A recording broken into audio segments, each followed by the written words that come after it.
今回は NSR250R のチャンバーを深掘りするよ。ヤフオクで思わずエトスデザイン製の右2本出しタイプのチャンバーを入手したんだ。フランジが欠品だったのと、全体に錆や傷が目立つ感じだったんで、比較的安価に落札できた。ネットでエトスの右2本出しチャンバーを探してもそんなに情報が多くないけど、フランジくらいならなんとかなると思って買ったね。それで右2本出しチャンバーは1990年前後の GP500cc マシンのチャンバーレイアウトをイメージさせるもので人気だよね。小ネタとして GP500 で最初に右2本出しチャンバーのレイアウトを採用したのはカジバだったってことを紹介しておくよ。ネットでも右2本出しチャンバーを装着した NSR250R の写真は結構見かけるけど、エンジン下の取り回しなんかまではわからない。なんで今回は右2本出しのエトス製と左右出しのジャハ製 T2R 製チャンバーの外観や装着状態の比較をしてみるよ。まず平置き状態での比較でヤフオクなんかの出品写真と比較するのに参考にしてね。最初は普段使ってるジャハ製のチャンバーで、後加工としてチャンバーボディはメッキ加工されてる。指定部分の取り付けはナットが溶接されていて作業性を考慮したものになってるね。サイレンサーは自作のカーボンサイレンサーを取り付けてるね。次に予備というかパワー特性の違いに興味があって持ってる T2R 製のチャンバーで、これはスチール材のものだね。ステイはノーマルの取り付け位置を使わず、左側はサイドスタンド、右側はステップベースと共締めするようになってて、地味に作業性が悪い。サイレンサーは T2R のステンレス製を装着してて、質感は上々だね。この辺のサイレンサーについては以前比較動画をアップしてるから興味があればそちらもチェックしてね。最後にエトス製でちらほら塗装の傷みがあるし、錆や傷が目立つところもあって古さを感じるね。車体に組み込まれた状態だとこんな配置になるはずだね。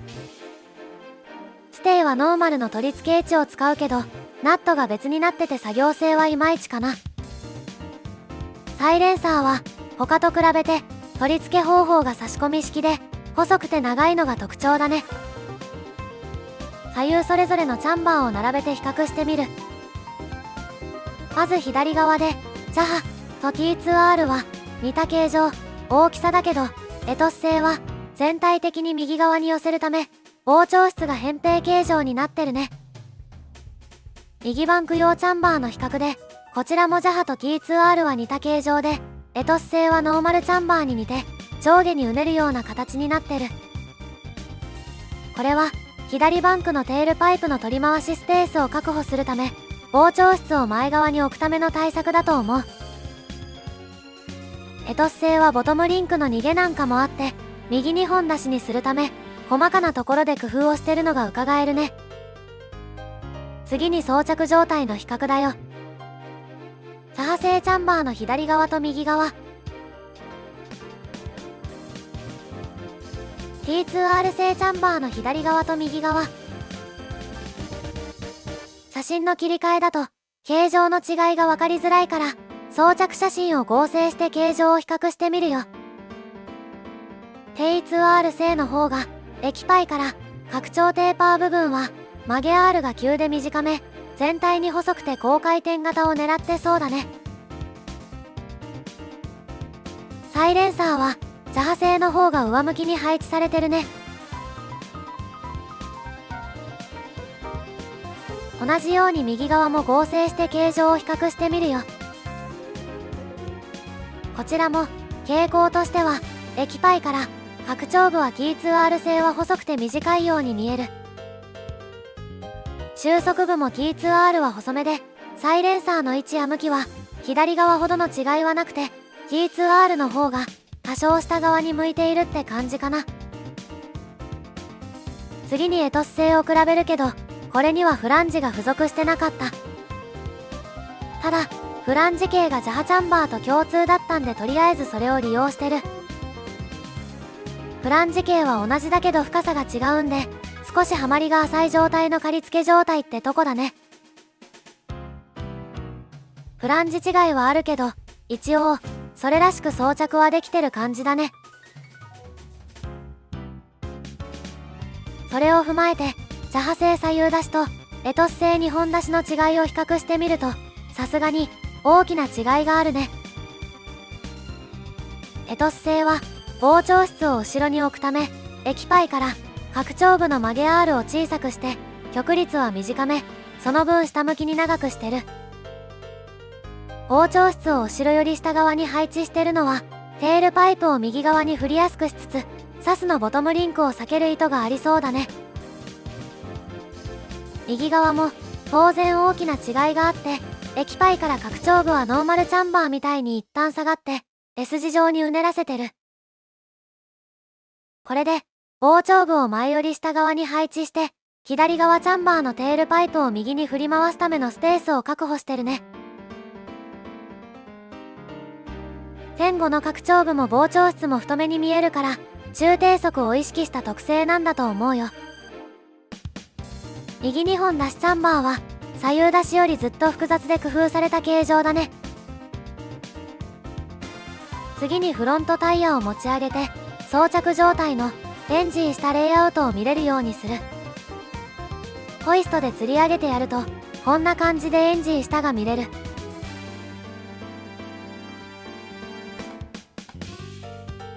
エンジン下のチャンバーレイアウトでまずジャハ製だよ。下から見るチャンバー配置って他には見かけない絵だから少し間延びするけど動画もアップしておくよ。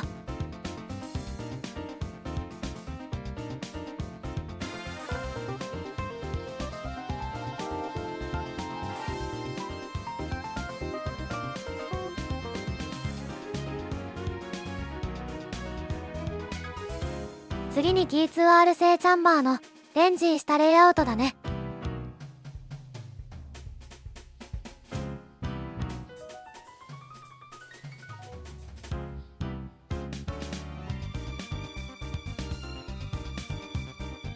なんかカメラ使いが変だから目が回りそうだ。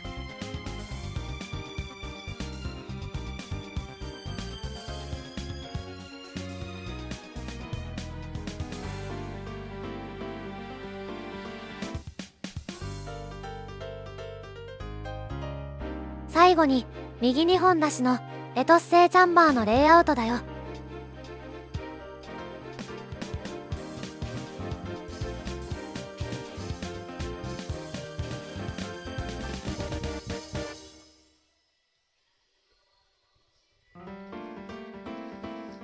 先端に右2本出しにするため凝った形状になってるのがわかるね。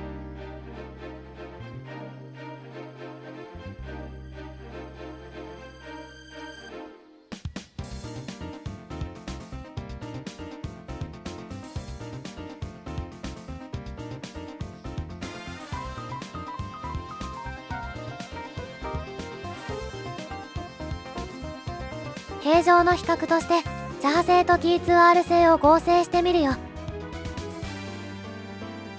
この角度だと左右の液パイから拡張部が目立つけどやっぱりジャハ製は太めになってるのがわかるね。歯と見えづらいけど左側のサイレンサーは T2R の方が外に張り出してるね。次にエトス製とジャハ製を合成してみるけどこれは違いが大きすぎて比較するというより見比べるってレベルだね。リアサスのボトムリンクを左右出しでは両外側に右2本出しでは下側に逃げてる形状がわかるね。この角度だと右2本出しにするためのレイアウトの工夫がもう一段深く見て取れるね。それからププ主として気になってたことの一つがワイドタイヤとのクリアランスで一応3本とも干渉はしてないよ。これが T2R チャンバーでのクリアランスだけど結構いっぱいな感じだね。次にジャハチャンバーのクリアランスで T2R と比べて膨張質が太めな分クリアランスはギリギリだね。これはエトスの右側チャンバーで、先の2つよりはクリアランスは大きめだ。左側チャンバーのエンドパイプで、ここのクリアランスはそこそこ確保されてる。せっかくなんでチャンバーボディの重量を測っておくよ。これはジャハの左側で 1.64kg で、右側は 1.38kg ってとこ。これは T2R の左側で 1.54kg、それから右側は 1.42kg。最後にエトスの左側で 1.74kg、右側は 1.67kg で、右2本だし残った形状の分重くなってるね。今回は主にチャンバーの外観を比較してみたけど、今後エトス製チャンバーの取り付けを考えていくよ。錆落としから塗装で外観をきれいにして、フランジの製作とサイレンサーも作ってみようと思ってるよ。あと、右側チャンバーのテールパイプが長くて、サイレンサーの位置ずれが大きくてあまりかっこよくない。1989年モデルの NSR500 も似た感じになってるけど、ちょっと違うんだよね。このサイレンサーの位置見直しなんかも、今後動画にアップしようと思ってるよ。